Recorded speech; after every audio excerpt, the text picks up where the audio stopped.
सबको नमस्कार। Economics study time पर मैं प्रभात कुमार बिश्नोई अपने समस्त छात्र और छात्राओं का, अपने समस्त व्यूअर्स का हार्दिक अभिनंदन करता हूं। आपको मालूम है कि आजकल हमने बोर्ड परीक्षा 2023 की अर्थशास्त्र की कक्षा 12 की परीक्षा की तैयारी के क्रम में आजकल जो है अति लघुत्तरीय प्रश्नोत्तरी की एक सीरीज हम जारी कर रहे हैं आपके लिए। इसमें जो है आज पाठ 3 पर आधारित, जो कि उत्पादन और लागत का शीर्षक है, पर आधारित भाग 2 इस प्रश्नोत्तरी का आज हम प्रस्तुत कर रहे हैं। और ये प्रश्नोत्तरी भी आपके लिए बहुत ही महत्वपूर्ण है। सबसे पहले तो मैं आप लोगों को धन्यवाद करता हूं कि आप लोग जो है बहुत अच्छे तादाद में जो है वीडियो को देख रहे हैं और सहयोग प्रदान कर रहे हैं, ताकि आपकी परीक्षा की तैयारी भी अच्छी हो जाएगी, ऐसी मुझको पूरी आशा है। सब्सक्राइब का बटन जरूर दबा दीजिए, ठीक है। ऐसे वीडियो आपको मिलते रहेंगे निरंतर। इस प्रश्नोत्तरी के बाद हम इन 2 पाठों पर आधारित जो महत्वपूर्ण क्वेश्चन आंसर हैं, लॉन्ग आंसर टाइप क्वेश्चन, उनको लेकर आपके सामने आएंगे। और ये वो क्वेश्चन होंगे जो हर हाल में इंटरमीडिएट 2023 की परीक्षा में आएंगे ही आएंगे। आप तैयार हो जाइए। चलिए शुरू करते हैं आज की अपने प्रश्नावली को। डिग्री काल से क्या अभिप्राय है? देखिए, समय को हम 4 भागों में बांट सकते हैं। सबसे पहले है अति अल्पकाल। अति अल्पकाल, ध्यान देना, अति अल्पकाल। दूसरा है अल्पकाल। तीसरा है दीर्घकाल और चौथा है अति दीर्घकाल।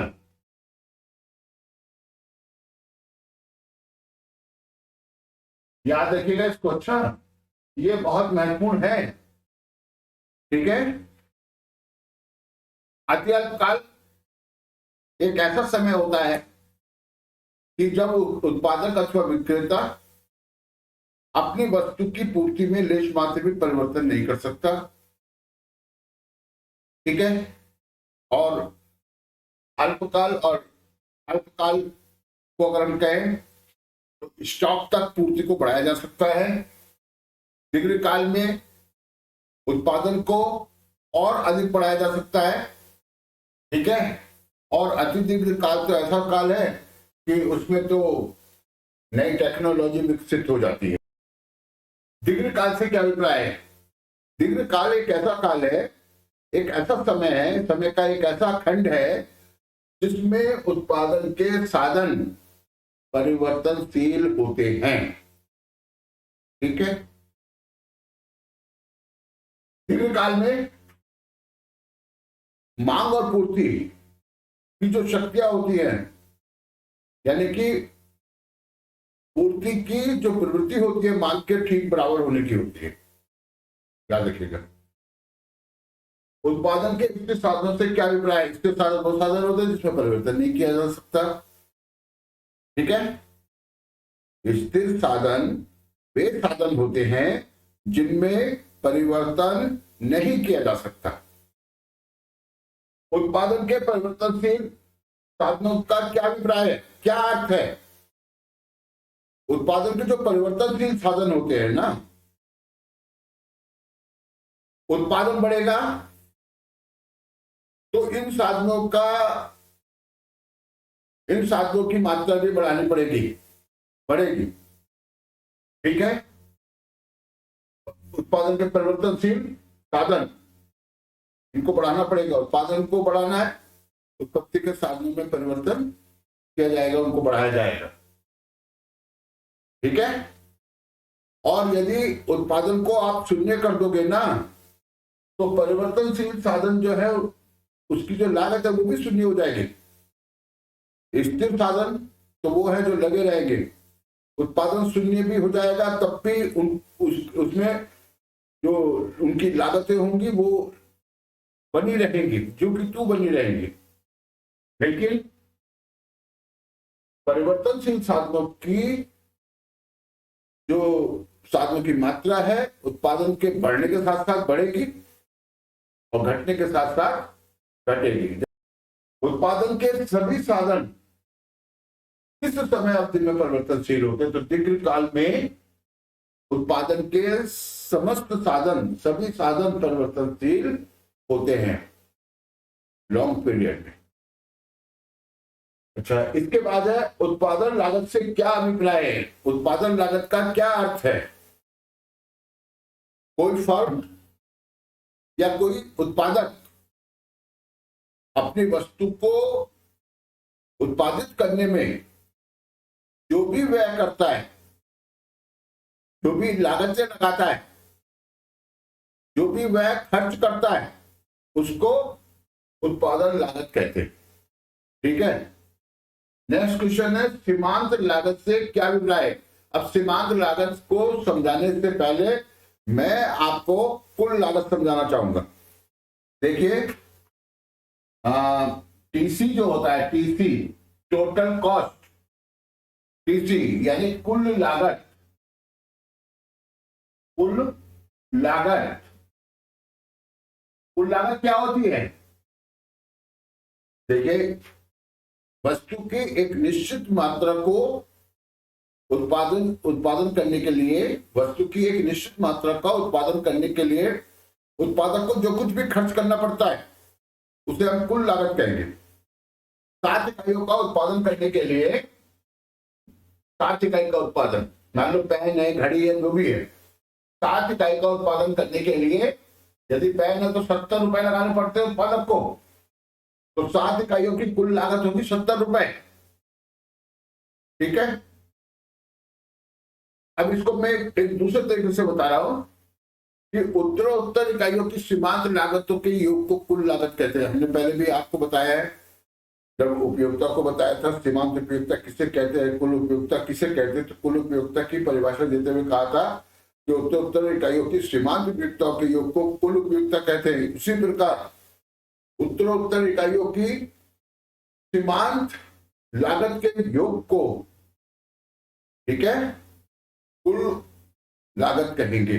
कैसे निकालेंगे? टीसी ये बराबर होता है मार्जिनल कॉस्ट अर्थात एमसी पहली इकाई की प्लस एमसी दूसरी इकाई की प्लस एमसी तीसरी इकाई की, इसी प्रकार 100 लगाएंगे, प्लस एमसी एन इकाइयों की सीमांत उपयोगिताओं को जोड़ दीजिए।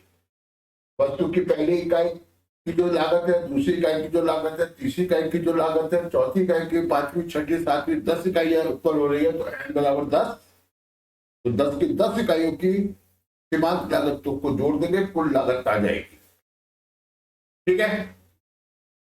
अब बात आती है औसत लागत किसे कहते हैं? तो एसी ये एवरेज कॉस्ट, ये बराबर होता है टीसी बटे एन। यहां पर टीसी जो है कुल उत्पादन लागत है, एन उत्पादन की इकाइयां, और एसी एवरेज कॉस्ट यानी औसत लागत। ठीक है। अब बात करते हैं सीमांत लागत की, क्योंकि क्वेश्चन यहां पर क्या है, सीमांत लागत से क्या आशय?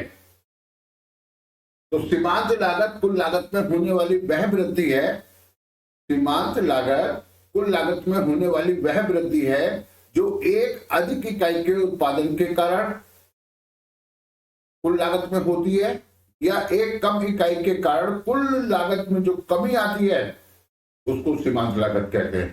ठीक है।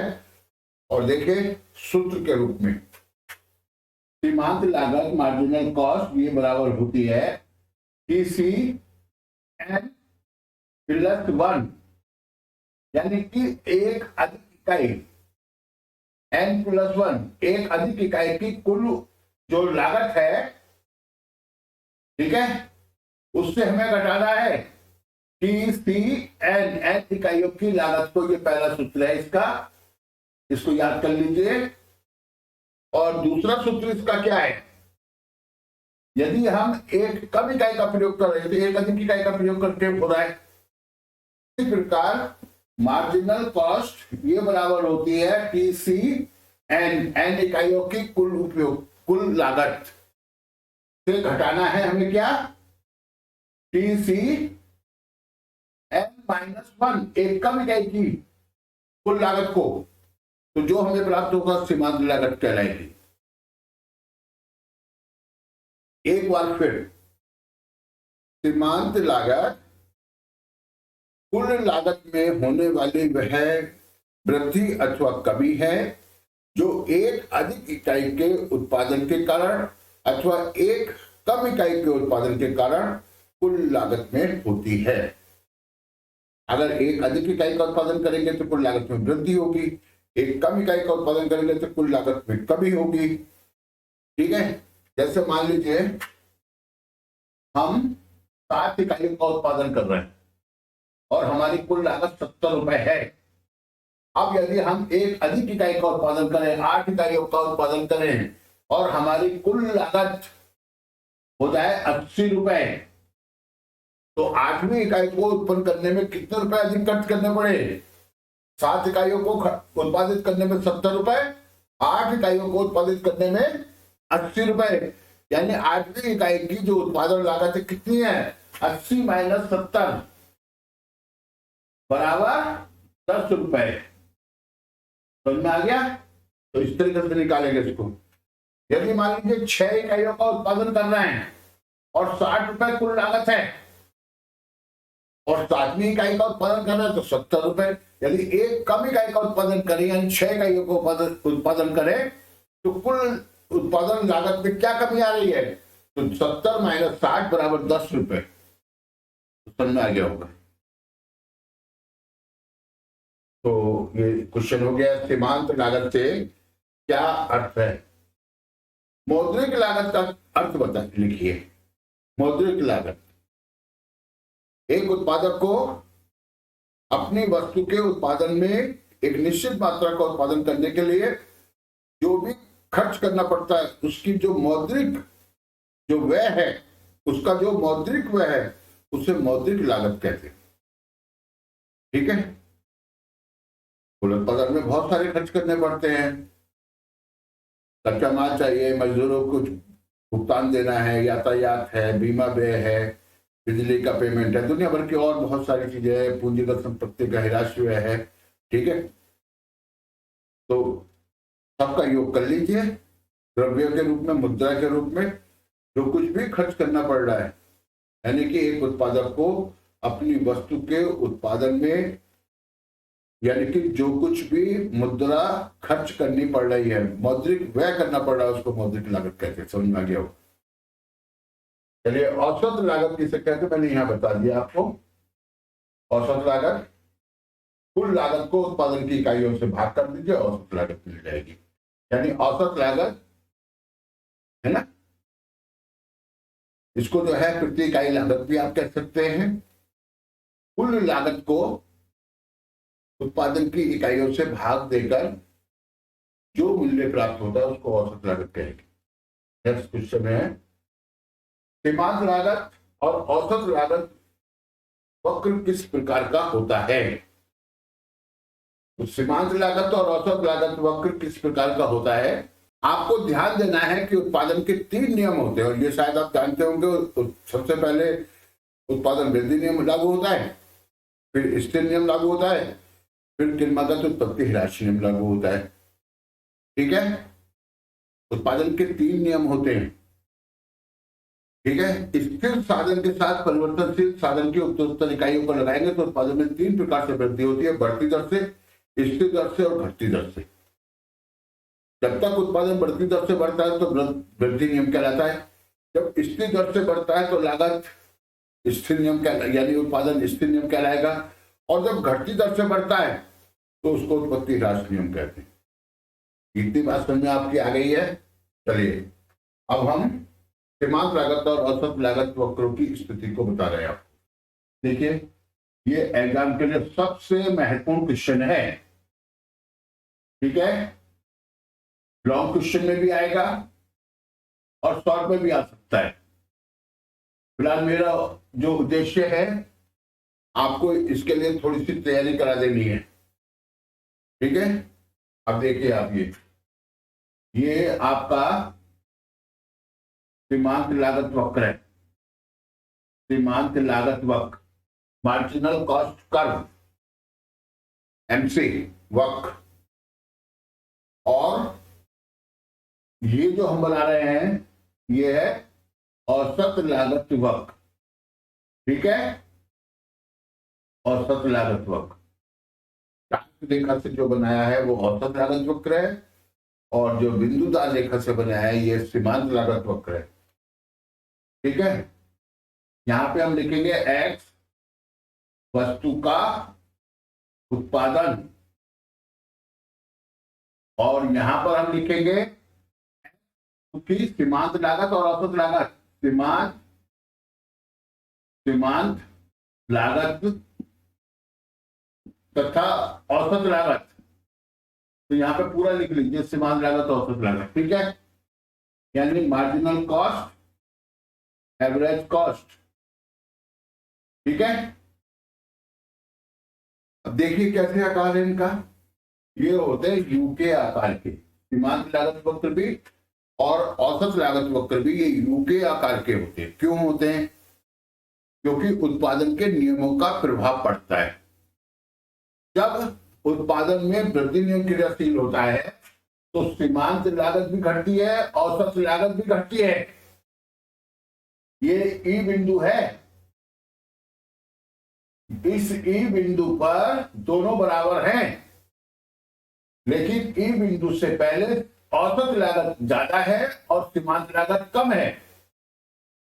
ई बिंदु के बाद स्थिति पलट जाती है, सीमांत लागत ज्यादा और औसत लागत कम हो जाती है, ठीक है। यहां जो क्वेश्चन है उसको देखिए, सीमांत लागत और औसत लागत वक्र किस प्रकार का होता है? यू के आकार के होते हैं दोनों।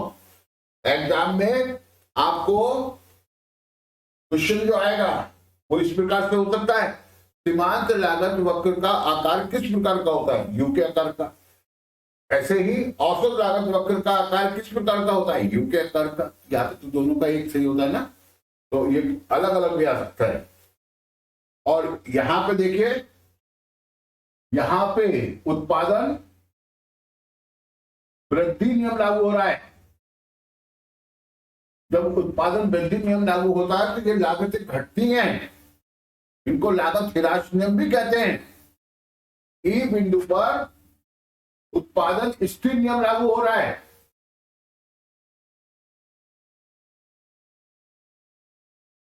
ठीक है। ई बिंदु पर उत्पादन स्थिर नियम लागू हो रहा है, यहां पर लागतें स्थिर रहती हैं। और ई बिंदु के बाद क्रमागत उत्पत्ति ह्रास नियम क्रियाशील होता है। क्रमागत उत्पादन ह्रास नियम, इसमें क्या होता है? लागतें बढ़ती हैं। अब यहां पर 3 क्वेश्चन और बन जाते हैं, ध्यान देना। उत्पादन वृद्धि नियम को लागत ह्रास नियम के नाम से जानते हैं, उत्पादन स्थिर नियम को लागत स्थिर नियम के नाम से जानते हैं, और क्रमागत उत्पत्ति ह्रास नियम को लागत वृद्धि नियम के नाम से जानते हैं। ये एग्जाम्स में आ सकते हैं। लागत के रूप में उत्पादन वृद्धि नियम को क्या कहेंगे? लागत ह्रास नियम। लागत के रूप में उत्पादन स्थिर नियम को क्या कहेंगे? लागत स्थिर नियम। और लागतों के रूप में क्रमागत उत्पत्ति ह्रास नियम को क्या कहेंगे? लागत वृद्धि नियम। याद कर लीजिए, बहुत आसान है, पूरा समझा दिया है। और सीमांत लागत और औसत लागत का जो संबंध है उसको भी समझा दिया है। सीमांत लागत भी घटती है, औसत लागत भी घटती है। शुरू में सीमांत लागत कम तेजी से घटती है, औसत लागत की तुलना में बाद में स्थिति पलट जाती है ना। सीमांत लागत तेजी से बढ़ती है, औसत लागत वक्र उसके नीचे रहता है, याद रखिए। अब क्वेश्चन क्या है? ये तो हो गया। अवसर लागत का अर्थ बताइए। Question number 10। एक वस्तु है एक्स और दूसरी है वाई, दो वस्तुएं हैं, ठीक है। एक्स की एक अधिक इकाई का उत्पादन करने के लिए वाई की कुछ मात्रा का त्याग करना पड़ेगा। अगर एक्स वस्तु का हम अधिक उत्पादन करना चाहते हैं तो वाई की मात्रा का त्याग करना पड़ेगा, और यदि वाई की मात्रा का अधिक उत्पादन करना चाहते हैं तो एक्स की मात्रा का त्याग करना पड़ेगा, क्योंकि हमारे साधन सीमित हैं। अब मान लीजिए एक्स की एक अधिक इकाई का उत्पादन करना है तो वाई की कुछ मात्रा का त्याग करना पड़ेगा। तो उत्पादन वृद्धि नियम जो लागू होता है ना, जो हमारे साधन ऐसे होते हैं, अविभाजित होने वाले साधन होते हैं, उन अविभाजित जो साधन होते हैं उनका पूर्ण उपभोग होने लगता है। जैसे मैंने पहले बताया कि कोई मशीन है हमारे पास जो 40 टन उत्पादन कर सकती है लेकिन 20 टन कर रही है। अगर बड़े पैमाने पर उत्पादन करेंगे तो मशीन की क्षमता का पूर्ण उपभोग होने लगेगा, ठीक। दूसरी बात, जो हमारे प्रबंधक है, मैनेजर है फैक्ट्री में, अब एक ही प्रबंधक, जनरल मैनेजर, अगर हम 20 टन उत्पादन कर रहे हैं तब भी एक ही चाहिए, और 40 टन करेंगे तब भी एक ही चाहिए, ठीक है। तो यहां इस प्रकार के खर्च बचेंगे। और जैसे मैंने बताया कि अनुसंधान, केंद्रीकरण, इस प्रकार के लाभ होंगे, और बड़े पैमाने पर उत्पादन करने से ये बचतें हमको प्राप्त होंगी, यातायात बचतें प्राप्त होंगी, कहना चाहिए विज्ञापन व्यय इत्यादि पर जो खर्च कर रहे हैं, चाहे 1 इकाई बेचे या 100 इकाई बेचे, खर्च तो उतना ही होना है। ये बात समझ आ गई होगी। लास्ट क्वेश्चन है, उत्पत्ति ह्रास नियम का प्रतिपादन किसने किया था? बहुत महत्वपूर्ण क्वेश्चन है बोर्ड के एग्जाम्स के लिए। उत्पत्ति ह्रास नियम का प्रतिपादन किसने किया था? Sir got, professor sir got. तो ये याद रखिएगा। आपको ये प्रश्नोत्तरी अच्छी लगी होगी, ऐसा मेरा विश्वास है। और इस प्रश्नोत्तरी के बाद मैं कुछ यानी कि long answer type question, 2-3 question, इन 2-3 प्रश्नावलियों से संबंधित आपको समझाने जा रहा हूं। चैनल पर बने रहिए। यदि चैनल पर नए हैं तो सब्सक्राइब बटन को जरूर दबा दीजिए ताकि मेरे वीडियो आपको मिलते रहें, ठीक है। मेरा आशीर्वाद है आपको, आप अच्छे अंकों से पास हो, प्रथम श्रेणी से पास हो। नमस्कार, धन्यवाद।